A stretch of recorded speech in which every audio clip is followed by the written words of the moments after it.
Meus irmãos, ensina-nos a amar a tua lei. Exposições no Salmo 119. 10 pregações no mês de julho, 5 domingos, baseado no Salmo 119. Muitas pessoas brincam às vezes quando vão num culto e falam assim, vamos ler agora todo o Salmo 119.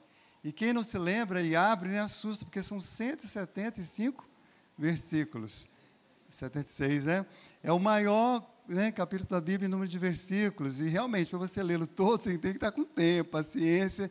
Não rola ler em culto público, geralmente, o Salmo 119. Mas eu espero muito que você aproveite essa série, medite nesse Salmo, em sua casa, na hora de você deitar, cada semana. Deixe Deus realmente falar o seu coração. Que esse tema desse mês seja a sua oração todos os dias. Ensina-nos a amar a tua lei, Senhor. E nesse Salmo 119, nós vemos várias metáforas, figuras de linguagem, para falar da beleza da lei de Deus, para falar do valor da lei de Deus, para falar do lugar da lei de Deus, da importância da lei de Deus. Eu fiquei muito feliz hoje de manhã, a palavra foi maravilhosa, Deus usou muito o nosso irmão pastor Joás, mas ele adiantou um serviço que então eu vou saltar essa parte, porque ele fez uma apresentação do contexto e do hebraico, né? A gente parecia que estava no culto falando em línguas hoje de manhã, né, pastor Joás? Foram muitas palavras em hebraico que você citou, mas eu achei fantástico, de coração, foi edificante, foi abençoador,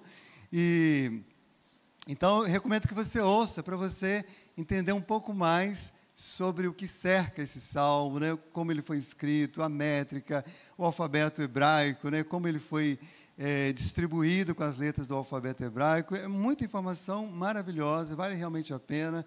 Então, se você não participou do culto da manhã, assista no nosso canal da igreja e você vai ser ainda mais abençoado em nome de Jesus. Então, eu vou direto ao ponto.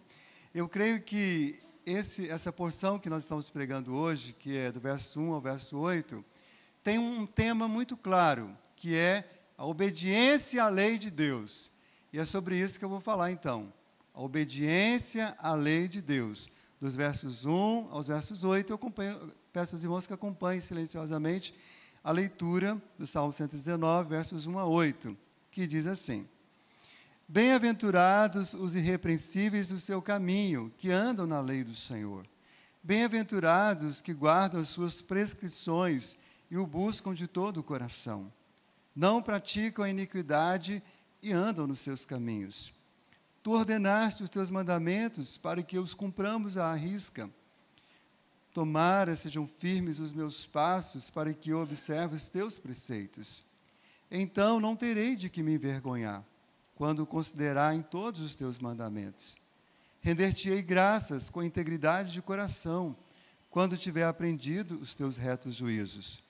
Cumprirei os teus decretos, não me desampares jamais. Meus irmãos, nesta mensagem, eu tenciono tratar de 3 perguntas, de 3 questões importantes. Primeira pergunta que nós queremos compartilhar nessa noite, aqui, junto com os irmãos, são perguntas que talvez para alguns são desnecessárias. Talvez não faça muito sentido ser como um cristão precisar de fazer essas perguntas.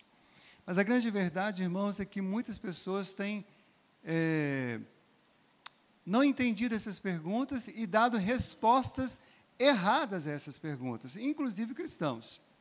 Então, é preciso sim nós pensarmos, primeiro, é dever vivermos em obediência à lei de Deus? Segundo, é possível vivermos em obediência à lei de Deus? Terceiro, é bom vivermos em obediência à lei de Deus? Então, a primeira pergunta diz, é dever? A segunda, é possível? A terceira, é bom? Então, vamos considerar essa primeira pergunta. É dever vivermos em obediência à lei de Deus? E uma pergunta vai levando a outras, né? A gente poderia dizer essa pergunta de outras formas. Por exemplo, todas as pessoas têm o dever de obedecer à lei de Deus? Inclusive os não cristãos? Inclusive os que não são religiosos? Inclusive os de outras religiões? Inclusive os ateus, os agnósticos? Não é uma pergunta que vai ganhando volume, discussão? Muitas e diferentes respostas têm sido dadas a essas perguntas. Por exemplo, o quanto dessa lei de Deus todos devemos obedecer? E essa resposta, por exemplo, existem controvérsias no meio do povo de Deus sobre a resposta a essa segunda pergunta. Mas, quando a gente olha para esse texto, a começar pelo Salmo 119, esse autor não tinha dúvida. A resposta dele é enfática: sim, todos devemos cumprir a lei de Deus, ou devemos viver em obediência à lei de Deus. Os irmãos observaram aqui a ênfase dele. Ele diz: andam na lei do Senhor, guardam suas prescrições, não praticam iniquidade, andam nos seus caminhos. E a gente sabe que na Bíblia o verbo andar e guardar muitas vezes é usado para falar de obediência, de praticar aquilo que nós cremos, aquilo que são os mandamentos de Deus. E isso, irmãos, é um dever desde que Deus criou o ser humano. Desde os nossos primeiros pais, houve o dever da obediência. É claro que Adão e Eva não tinham a lei escrita como nós temos hoje, porque ela veio muito tempo depois. Mas aquilo que lhes competia fazer e o que não podiam fazer, Deus tinha sido absolutamente claro. Olha, vocês estão aqui, a missão de vocês é essa, cuidem do jardim, façam assim. E, na verdade, só tem uma coisa que vocês não podem fazer: comer do fruto proibido, comer do fruto que está ali no meio do jardim, do fruto do conhecimento do bem e do mal. Havia mandamento claro, mas sabemos que eles obedeceram a Deus por um tempo, não sabemos por quanto tempo, mas chegou um momento que eles caíram, que eles desobedeceram. Mas esse homem caído, seus filhos, seus descendentes, de todos os povos, raças, tribos, línguas e nações, continuaram tendo o dever de obedecer a Deus. Nenhum lugar das Escrituras diz o contrário disso. Você vai lendo Gênesis, Êxodo, Levítico, Números, Deuteronômio, e os livros históricos e proféticos, esse dever continua. Mesmo quem nunca leu a Bíblia, mesmo quem nunca ouviu a Bíblia. Se você for, não dá para argumentar muito aqui por causa do tempo, mas um dos argumentos, claro, que a própria Bíblia diz é o seguinte: porque, na verdade, Deus colocou na consciência de todos os seres humanos o dever de obedecê-lo. Talvez não vão conhecer os detalhes da lei de Deus, mas a necessidade de obedecer, eles têm nas suas próprias consciências e nos seus próprios corações. E a gente sabe, irmãos, não é porque uma lei é desconhecida que ela não deve ser obedecida. Ou não é porque uma lei não é aceita por um, que aquele que não aceita, eu posso descumpri-la, porque ela não faz nenhum sentido para mim, essa lei. Bom, se fosse assim, nós estaríamos perdidos. O que seria? Uma desordem no trabalho, no trânsito. Quando você vai para uma cidade, para uma estrada, o Olívio viaja muito, que tem muitos irmãos que viajam muito. Às vezes você chega num lugar que você não conhece, é a primeira vez, né? Você não tem noção de velocidade, às vezes as placas não estão bem sinalizadas, enfim. Mas no primeiro momento que você vê uma placa, no primeiro momento que você chegou, você não pode desobedecer às regras do trânsito, porque você não conhece bem aquele trânsito. Você tem que ficar atento para a direita, para a esquerda, velocidade, semáforo, está lá, né? Vermelho, todo mundo sabe em qualquer lugar do mundo que é pare. Então, nós precisamos, né? Alguns, vermelho é pare, né? Você riu por quê, irmão? Quebra-mola, né? Também, né? Essa é só o quebra-mola, né? Nossa, pai, nem vou contar o que aconteceu depois da pregação quebra-mola, mas não foi espiritualmente, graças a Deus, foi realmente com quebra-mola, né? Mas, na verdade, eu fui a Santa Maria de Jetibá com os irmãos. Quando eu voltei muito feliz, conversando com a dona Anaí, você lembra, né? Com o Wellington, com a mãe com a sogra do pastor Heber, com o filho do pastor Heber. E eu, quando estou conversando muito animado no trânsito, eu sou um perigo, porque eu fico distraído, né? Irmãos, de Santa Maria de Jetibá até Jardim Camburi, eu acho que eu passei correndo em quase todos os quebra-molas. Foi uma festa. Eu não sei nem como é que aquela suspensão do carro está em pé. Mas é terrível, né? O prejuízo vem. As consequências vêm sobre qualquer pessoa que não obedece às regras, que não obedece à lei, mesmo que você não goste, né? Irmãos, e mesmo a gente que já conhece, aqui mudaram o trânsito agora da Norte-Sul aqui, no Jardim Camburi agora tem outra saída assim, né? Tem outra entrada e tal. E aí um dia desses, nós estávamos no carro, eu falei, Gabriel, você pode entrar aqui e para curvar à esquerda e pegar a Norte-Sul para Vitória. Aí ele falou, não, pai, acho que não pode não. Eu falei, não, pode sim. Aí quando chegamos lá, não podia. Irmãos, eu fiquei indignado, falei, vou ligar para o Bruno, que é o presbítero da igreja, que é líder da Guarda Civil. Como que alguém estabelece essa regra que eu posso entrar e não posso dobrar à esquerda, eu só posso entrar para fazer o retorno para Jardim Camburi? Isso é um absurdo e tal. Aí Gabriel falou assim, mas até que o Bruno converse com a Guarda Civil, até que nós vamos obedecer, né, pai? Vamos voltar e vamos sair. Não, claro, vamos obedecer. Mas que nós vamos tentar mudar, a gente tem essa tendência de querer mudar aquilo que a gente não concorda. Mas, irmãos, mudar as leis do trânsito pode mudar mesmo, mas a lei de Deus não muda, amém? Não tem como. Nós precisamos obedecer, porque senão as consequências vêm mesmo. Então, continua sendo um dever para todos, inclusive, meus irmãos, a gente vê ao longo da história da humanidade que as pessoas que não cumpriram a lei de Deus vieram consequências. Cidades inteiras foram destruídas. Olha a história de Sodoma, de Gomorra. A própria cidade de Jerusalém foi destruída porque depois foi reconstruída pela graça de Deus, mas porque não desobedeceu. Perdão, porque não obedeceu à palavra de Deus, aos mandamentos de Deus, caíram na idolatria e toda sorte de pecados. Agora, irmãos, quando nós dizemos que todos devem obedecer à lei de Deus, eu preciso aqui fazer um parênteses ou uma ressalva. Não cabe à Igreja de Cristo impor obediência à lei de Deus, ao mundo. Não cabe. Nós podemos e devemos fazer duas coisas. Primeiro, viver a lei de Deus. Porque as pessoas, irmãos, precisam aprender observando. Nós estamos fazendo o curso de Cosmovisão, eu vou dar a última aula, se Deus quiser, dia 15, todos são convidados. Foram semanas e sábados maravilhosos. E eu tenho o desafio de dizer como fortalecer e fazer, propagar e crescer a cosmovisão cristã. Mas, irmãos, a principal maneira é vivê-la. Irmãos, a palavra de Deus é lâmpada para os nossos pés. Ela é lâmpada para os pés de quem já teve os olhos abertos para ela. Mas o mundo nunca vai enxergar essa luz da palavra, a não ser por nós.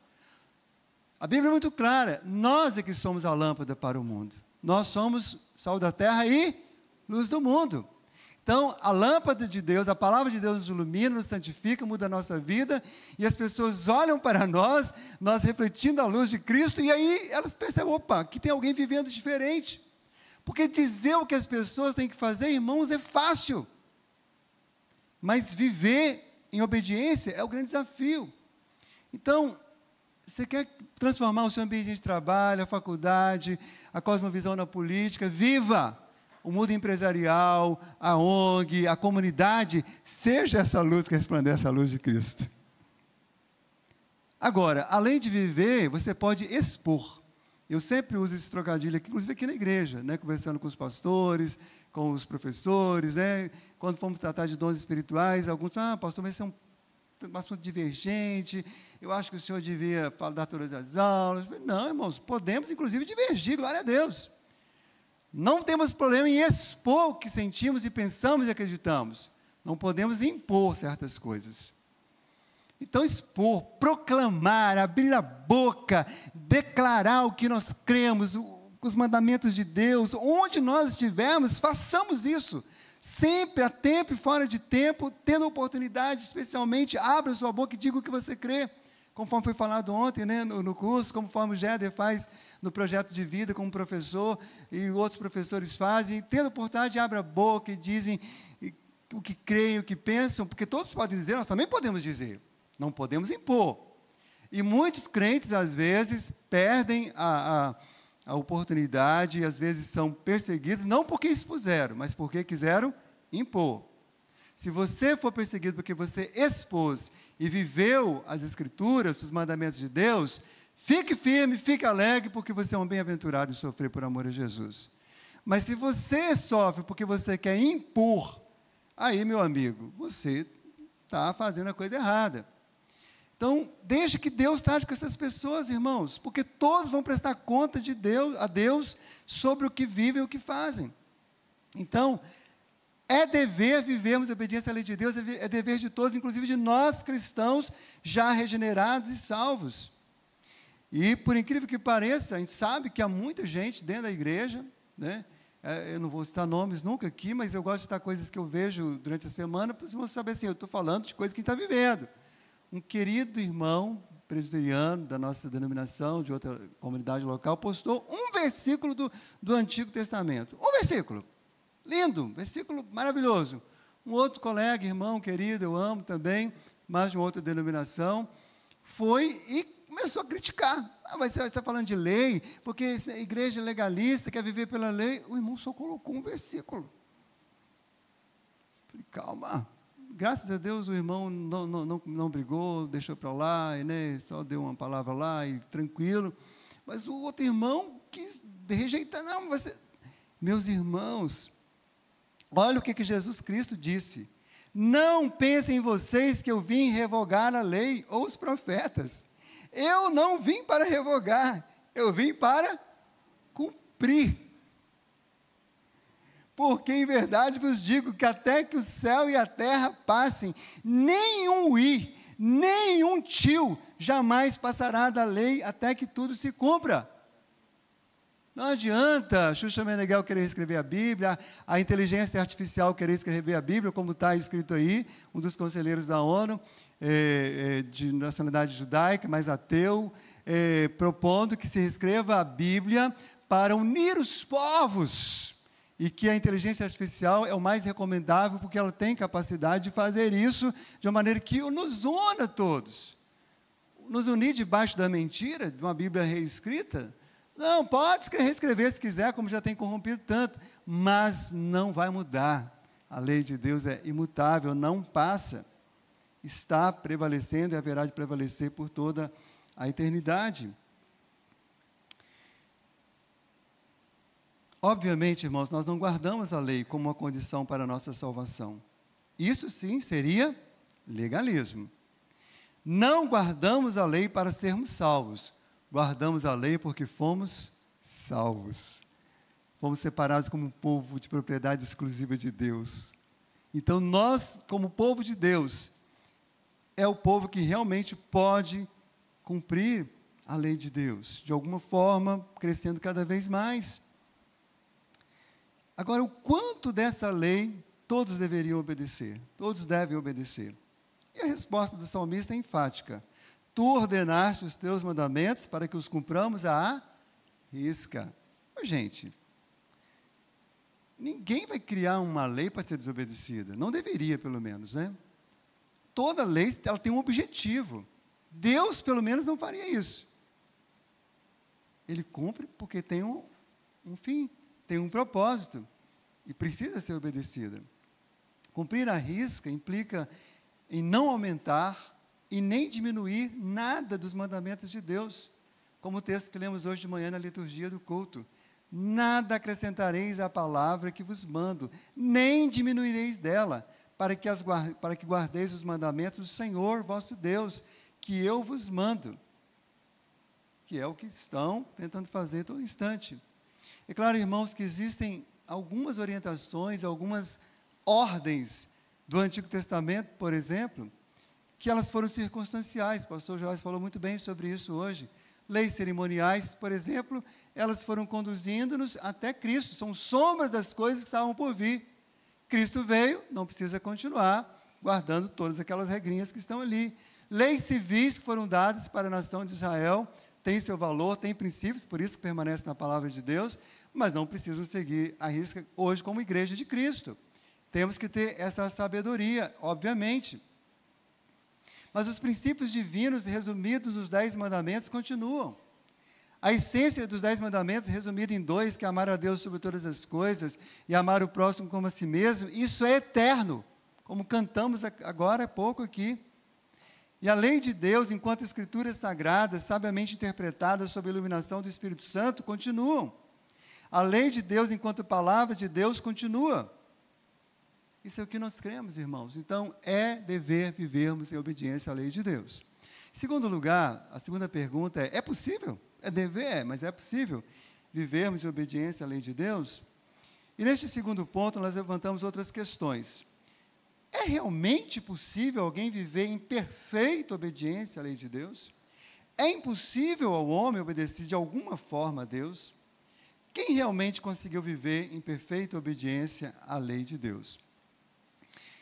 Eu não sei vocês, mas quando eu li esses primeiros 8 versículos, você percebe um coração sedento, apaixonado pela lei de Deus. Há um desejo sincero, intenso, de obedecer perfeitamente à lei de Deus. Observe os termos que ele usa: tomara que os meus passos sejam firmes, eu não quero que os meus pés vacilem, eu quero ficar firme. Ele diz: no futuro eu cumprirei, eu espero cumprir, olho para frente na esperança de ser uma pessoa mais obediente, eu cumprirei os teus decretos. Ele elogia aqueles que buscam de todo o coração.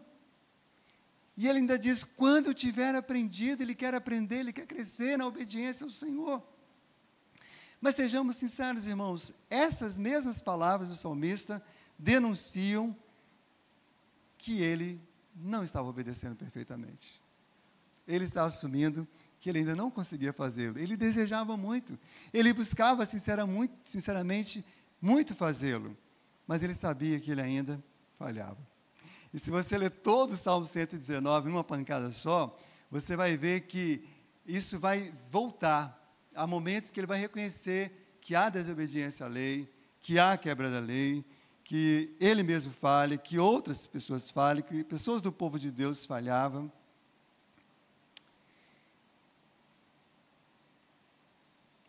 Na verdade, irmãos, precisamos reconhecer o que Davi reconheceu no Salmo 14. Esse Salmo 14, não exatamente com as mesmas palavras, mas parte dele, você vai ver, de certa forma, esse mesmo conteúdo em Isaías, nos Evangelhos, no livro de Romanos. Olha o que diz a palavra de Deus no Salmo 14, versos 1 a 3. Diz o insensato no seu coração: não a Deus. Corrompem-se e praticam abominação. Já não há quem faça o bem.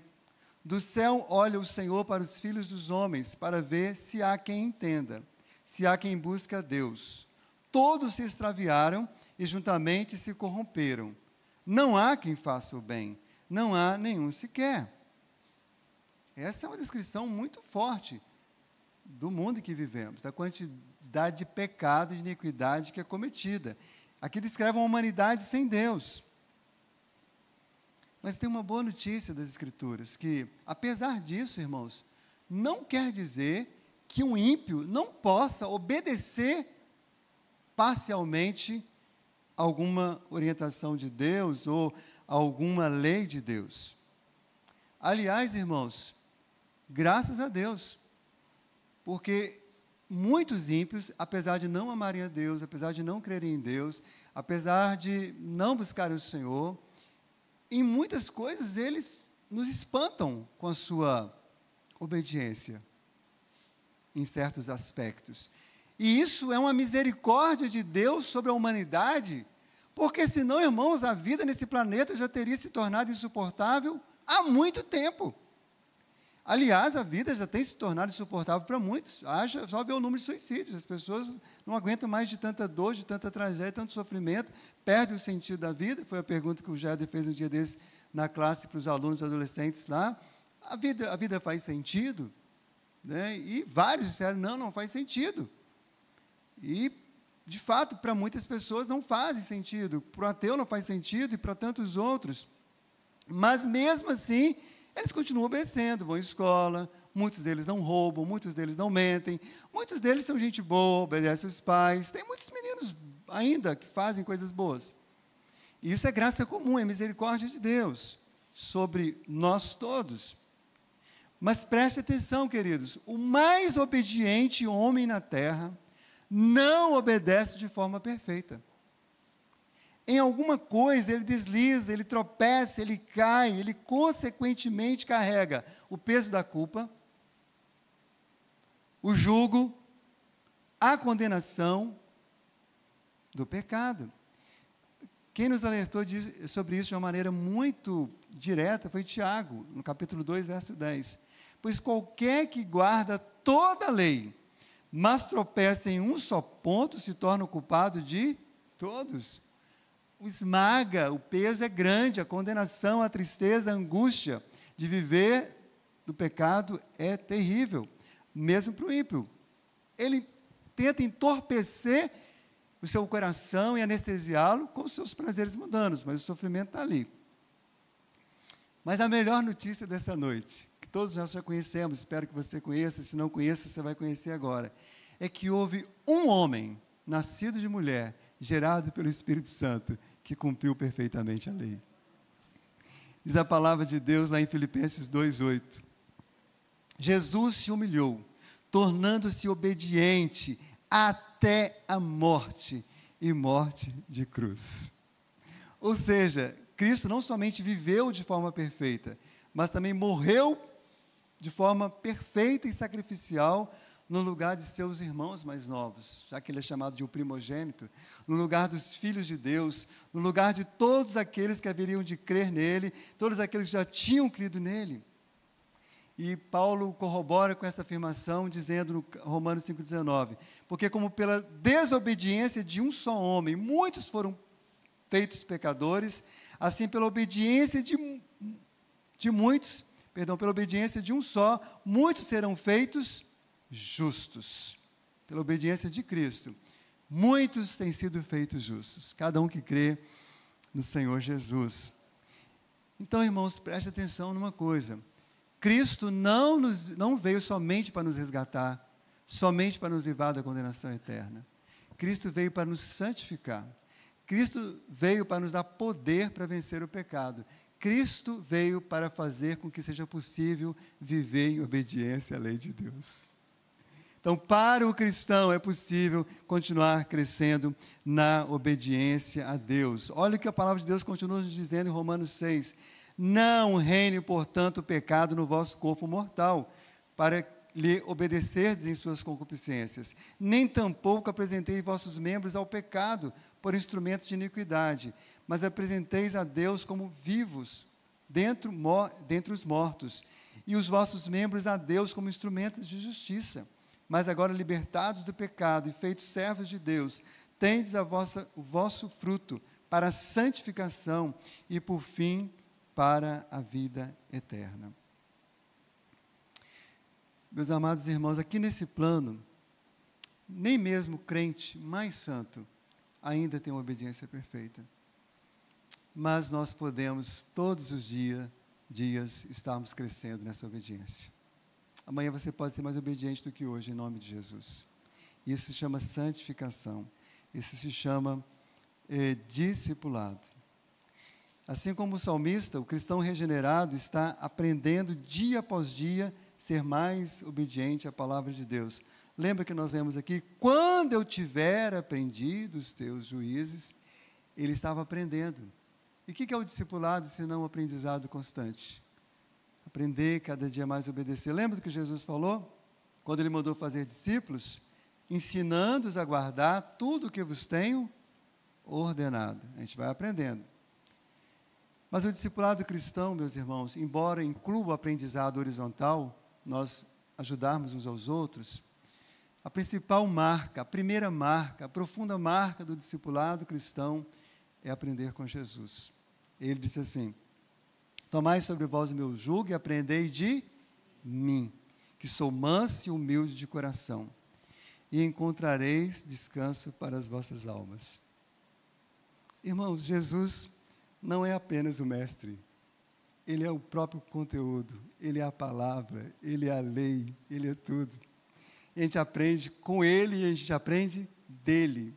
É no relacionamento com ele, é na oração, é na leitura, é na meditação, é nos rendendo a ele que nós aprendemos. E o chamado de Cristo ao discipulado é: venha após mim, venha comigo, venha andar comigo, venha aprender comigo. Venha aprender comigo como ser obediente, porque eu vim, pisei nesse mundo cheio de pecado, fui tentado e não pequei. E eu vou ensinar para vocês o segredo todos os dias. Como vencer o pecado, como não pecar. Irmãos, somente em Cristo podemos obedecer à santa lei do Senhor. Mas em terceiro e último lugar, quero considerar com os irmãos que é bom vivermos em obediência à lei de Deus. Sim, já respondendo, né, a pergunta, na verdade, é bom vivermos em obediência à lei de Deus? E assim como nos outros pontos, essa terceira pergunta nos leva a outras ponderações. Uma pergunta, quero que você pense sobre ela. O que é mais difícil, a vida do cristão ou a vida do incrédulo? O que é mais difícil, a vida do cristão ou a vida do ímpio? Onde reside o maior sofrimento? Na vida de quem obedece a Deus ou na vida de quem desobedece? Irmãos, o autor do Salmo 119, que a gente não tem o nome, né, pastor Joás? Mas seja ele quem for, o Espírito Santo inspirou, como você falou muito bem de manhã. Ele não achava que era bom obedecer, não. Ele tinha certeza que era excelente, que era maravilhoso, que era extraordinariamente bom. Era a melhor coisa da sua vida. E ele expressa isso com expressões: bem-aventurados os irrepreensíveis do seu caminho, bem-aventurados os que guardam. Então não terei de que me envergonhar quando considerar em todos os teus mandamentos. Gente, quem tem temor de Deus, quem conhece as Escrituras, tem vergonha na cara. E eu tenho certeza que todos nós, diante dos mandamentos de Deus, quando estamos lendo, de repente dá uma vergonha. Poxa, como é que eu pude fazer isso aqui? Como é que eu pude pensar isso daqui? Como é que eu pude deixar de fazer isso aqui? Senhor, me perdoa. Mas quanto mais obediência, menos vergonha. Quer ver um exemplo? Vamos voltar ao exemplo do trânsito. Eu gosto de exemplo do trânsito, é bom demais, né? Gente, a gente vê tanta gente fazendo coisa errada no trânsito. Tem gente, a gente mata a gente de raiva. E alguns morrem de, não sei se tem vergonha de fazer as barbeiragens que faz. Continua, depois de 10 anos, entrando à direita ou à esquerda sem dar seta. Para, gente, vamos dar seta, capixaba, em nome de Jesus. Para de errar. Mineiros também, né? Baianos que moram aqui, paulistanos, etc., né? Porque muitos que moram aqui não são capixabas, né? Mas estão aqui no trânsito. É uma vergonha, como muitos dirigem, né? Trazendo problemas. Mas é tão bom quando você vai e volta, né? Você passa um ano, não cometeu nenhuma multa, que delícia. Quando você comete uma multa, que chega e fala, que vergonha, é uma coisa tão ridícula, eu sabia que não dava para fazer aquilo, né? A gente fica até com vergonha de mostrar para a esposa, né, Olívia? Nossa, a esposa, quando vê que vai gastar R$500 com essa multa aqui, ela vai dizer, esse dinheiro você podia dar para mim, né? E os irmãos aqui, não vou citar nomes, por questão ética aqui, tudo bem, mas eles sabem, né? Que já perderam a carteira N vezes, né? Fica uma vergonha, né? É tanta infração, mas quanto mais você anda corretamente, menos vergonha. A obediência é uma coisa boa, nos leva a andar de cabeça erguida, com alegria, com o coração tranquilo, diante de Deus, diante das pessoas. Irmãos, a obediência é tão boa, a obediência à lei de Deus, que ela é boa até para os caídos. Nessa vida terrena, o homem caído, que ainda não foi salvo, ele é muito abençoado quando obedece também. Ele colhe bênçãos tremendas. Sabe por quê? Existe uma lei chamada Lei da Semeadura e da Colheita. Não importa quem seja, vai colher aquilo que semear, seja ele quem for. É claro, volto a dizer que isso não tem mérito para a salvação. Não estou falando de salvação eterna, estou falando desta vida terrena. Mas a maior bênção da obediência é para os redimidos. É bênção para a nossa família, é bênção para os nossos descendentes, é bênção para as pessoas que estão ao nosso redor, é bênção para a igreja de Cristo, é bênção para o mundo, meus irmãos. A obediência é uma bênção. E existem muitas promessas de bênçãos para aqueles que confiam no Senhor. E uma das promessas de bênçãos mais lindas está no Salmo 115. Lá no finalzinho do Salmo, diz assim: de nós se tem lembrado o Senhor, Ele nos abençoará. Abençoará a casa de Israel, abençoará a casa de Arão, e eu poderia dizer a casa de Aureliano, de Olive, de Ismael, de Elias, de cada um dos irmãos, das irmãs. Ele abençoa os que temem o Senhor, tanto pequenos como grandes. E ele vai fazer uma oração linda: o Senhor vos aumente bênçãos mais e mais.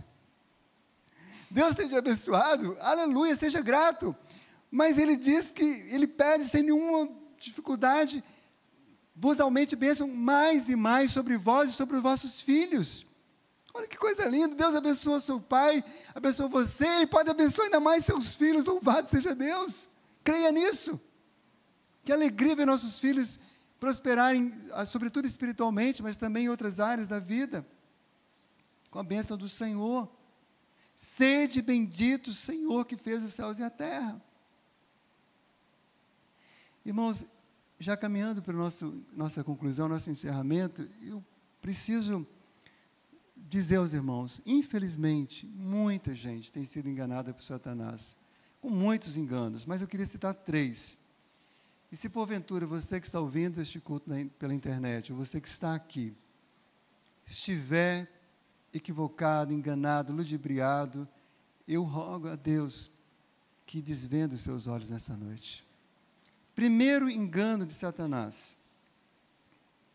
O amor justifica a tudo, inclusive a desobediência. Esse é o lema deste mundo.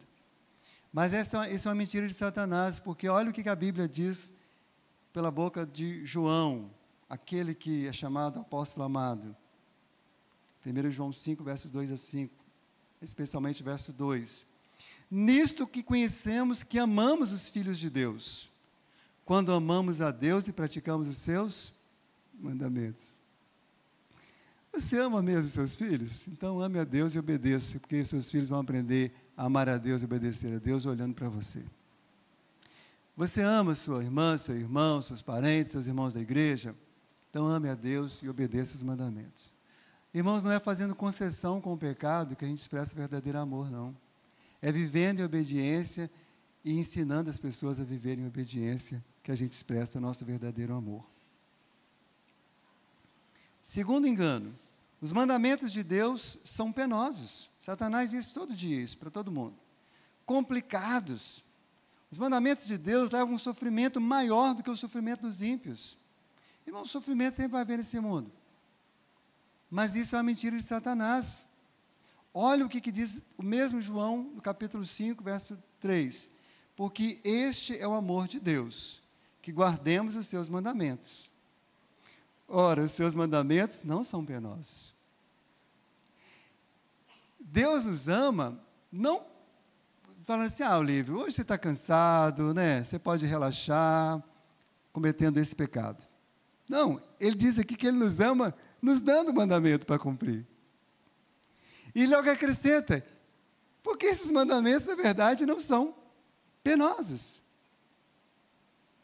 Uma coisa penosa, uma coisa sofrível, que leva a um sofrimento absurdo, que vai destruindo o outro. Não, a Bíblia diz, não são penosos. Lembra, voltando ao que Cristo falou, meu jugo é suave, meu fardo é leve. Querido, se o seu fardo está pesado demais, esse fardo não é seu, e nem é de Jesus, muito menos. Ou você pegou o fardo de outra pessoa para carregar, e a Bíblia é muito clara, manda cada um levar o seu fardo, ou você está carregando um fardo do pecado de Satanás. Ou você carrega um peso que não é seu, ou você carrega um pecado. Porque o fardo de Jesus é leve. Irmãos, pesado é o fardo do diabo, que escraviza as pessoas e mata e destrói famílias inteiras, com toda a sorte de pecado, como está destruindo a sexualidade de tanta gente, como está destruindo o respeito próprio, está destruindo o corpo físico das pessoas se mutilando, pessoas se matando. Então, que este engano, em nome de Jesus, não tem no seu coração. Claro que o discipulado exige renúncia, tem sofrimento também, é claro que tem, não estou dizendo que não tem. Mas não se engane, nosso sofrimento aos pés de Jesus não é nada perto do sofrimento que as pessoas estão sem Jesus. Nós temos aquele que nos ajuda a carregar o fardo quando preciso, aquele que leva o nosso fardo. Terceiro e último engano que eu queria destacar nesse final de pregação. É possível vencer o pecado, a desobediência e o mal sozinho, sem Cristo. As melhores pessoas da sociedade mundial, do mundo, que não conhecem a Cristo, não conhecem a palavra de Deus, elas vivem isso daqui, elas se esforçam para serem pessoas boas, obedientes, éticas, e como eu falei, às vezes são admiráveis até. Mas é um engano elas acharem que vão vencer o pecado, a desobediência e o mal sem Cristo. A luta é ingrata. A natureza pecaminosa está aí na vida de todo mundo. O mundo jaz no maligno. O mundo não brinca, não. Está todo dia produzindo mais coisas para destruir as pessoas. Satanás, ele não tem sono, irmãos, ele não dorme, ele fica dia e noite aí, perturbando e atacando. Mas olha qual que é a verdade da palavra de Deus, para destruir esse engano. Também em 1 João, capítulo 5, versos 4 e 5, diz assim: porque todo que é nascido de Deus vence o mundo. Você é nascido de Deus? Então você pode vencer o mundo. E esta é a vitória que vence o mundo, a nossa fé. Nossa fé no Senhor. Quem é que vence o mundo, senão aquele que crê ser Jesus, o Filho de Deus? Quem é que vence o mundo, senão aquele que crê ser Jesus, o Filho de Deus? E João, esse apóstolo amado, que morreu já talvez beirando aí, quem sabe aos 100 anos, na ilha de Patmos, que viu o Império Romano, imperadores sendo colocados, sendo tirados, que viu a perseguição da igreja, mas que também viu a glória de Jesus, e que recebeu revelações que hoje nós nos deleitamos nela, que estão escritas no livro de Apocalipse. João venceu o mundo com a fé em Cristo Jesus.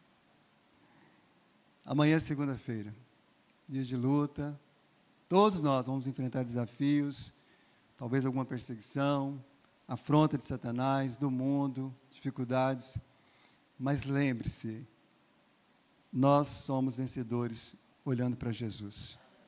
Deus quer nos dar um dia de vitória, uma semana de vitória, uma vida vitoriosa, em nome de Jesus. Amém, meus irmãos?